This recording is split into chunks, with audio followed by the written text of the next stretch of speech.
మత్తయి సువార్త 11వ అధ్యాయము. యేసు తన 12 మంది శిష్యులకు ఆజ్ఞాపించుట చాలించిన తరువాత వారి పట్టణములలో బోధించుటకును ప్రకటించుటకును అక్కడ నుండి వెళ్ళిపోయెను. క్రీస్తు చేయుచున్న కార్యములను గూర్చి యోహాను చెరసాలలో విని, రాబోవు వాడవు నీవేనా? మేము మరియొకని కొరకు కనిపెట్టవలెనా అని ఆయనను అడుగుటకు తన శిష్యులనంపెను. యేసు వారిని చూచి, మీరు వెళ్ళి విన్నవాటిని కన్నవాటిని యోహానుకు తెలుపుడి.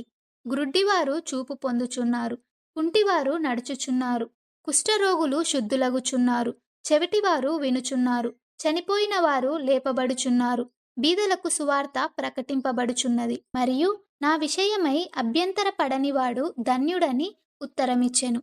వారు వెళ్ళిపోవుచుండగా యేసు యోహానును గూర్చి జన సమూహములతో ఈలాగు చెప్పసాగెను. మీరేమి చూచుటకు అరణ్యములోనికి వెళ్ళితిరి? గాలికి కదులుచున్న రెల్లునా? మరి ఏమి చూడ వెళ్ళితిరి? సన్నపు బట్టలు ధరించుకొన్న మనుష్యునా? ఇదిగో, సన్నపు బట్టలు ధరించుకొనువారు రాజగృహములలో నుందురుగదా. మరి ఏమి చూడ వెళ్ళితిరి? ప్రవక్తనా? అవును గాని ప్రవక్త కంటే గొప్పవానినని మీతో చెప్పుచున్నాను. ఇదిగో, నేను నా దూతను నీకు ముందుగా పంపుచున్నాను. అతడు నీ ముందర నీ మార్గములను సిద్ధపరచును. స్త్రీలు కనిన వారిలో బాప్తిస్మమిచ్చు యోహాను కంటే గొప్పవాడు పుట్టలేదని నిశ్చయముగా మీతో చెప్పుచున్నాను. అయినను పరలోక రాజ్యములో అల్పుడైన వాడు అతని కంటే గొప్పవాడు. బాప్తిస్మమిచ్చు యోహాను దినములు మొదలుకొని ఇప్పటి వరకు పరలోక రాజ్యము బలత్కారముగా పట్టబడుచున్నది.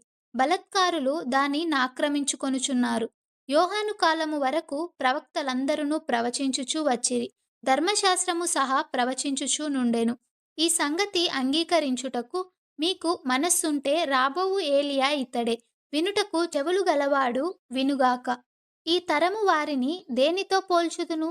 సంత వీధులలో కూర్చుండియుండి మీకు పిల్లన గ్రోవి ఊదితిమి గాని మీరు నాట్యమాడరైతిరి, ప్రలాపించితిమి గాని మీ రొమ్ము కొట్టుకొనరైతిరని తమ చెలికాండ్రతో చెప్పి పిలుపులాటలాడుకొను పిల్లకాయలను పోలియున్నారు.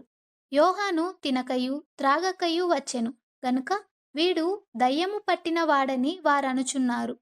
మనుష్య కుమారుడు తినుచును త్రాగుచును వచ్చెను గనుక ఇదిగో, వీడు తిండిబోతును మద్యపానియు సుంకరులకును పాపులకును స్నేహితుడని వారనుచున్నారు.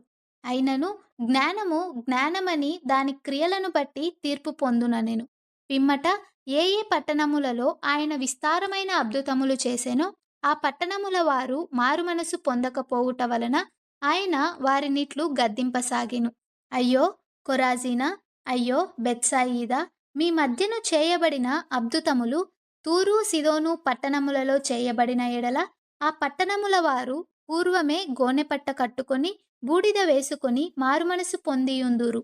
విమర్శ దినమందు మీ గతి కంటే తూరు సిదోను పట్టణముల వారి గతి ఓర్వదగినదై ఉండునని మీతో చెప్పుచున్నాను. కపెర్నహూమా, ఆకాశము మట్టునకు హెచ్చింపబడెదవా? నీవు పాతాళము వరకు దిగిపోయెదవు.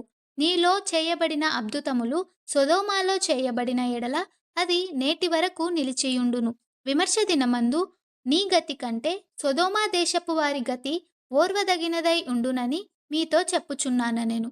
ఆ సమయమున యేసు చెప్పినదేమనగా, తండ్రి, ఆకాశమునకును భూమికిని ప్రభువ, నీవు జ్ఞానులకును వివేకులకును ఈ సంగతులను మరుగుచేసి పసిబాలురకు బయలుపరిచినావని నిన్ను స్తుతించుచున్నాను. అవును తండ్రి, ఈలాగు చేయుట నీ దృష్టికి అనుకూలమాయెను.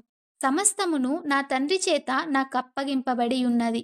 తండ్రిగాక ఎవడునూ కుమారుని ఎరుగడు, కుమారుడుగాకను కుమారుడెవనికి ఆయనను బయలుపరచనుద్దేశించునో వాడుగాకను మరి ఎవడునూ తండ్రిని ఎరుగడు.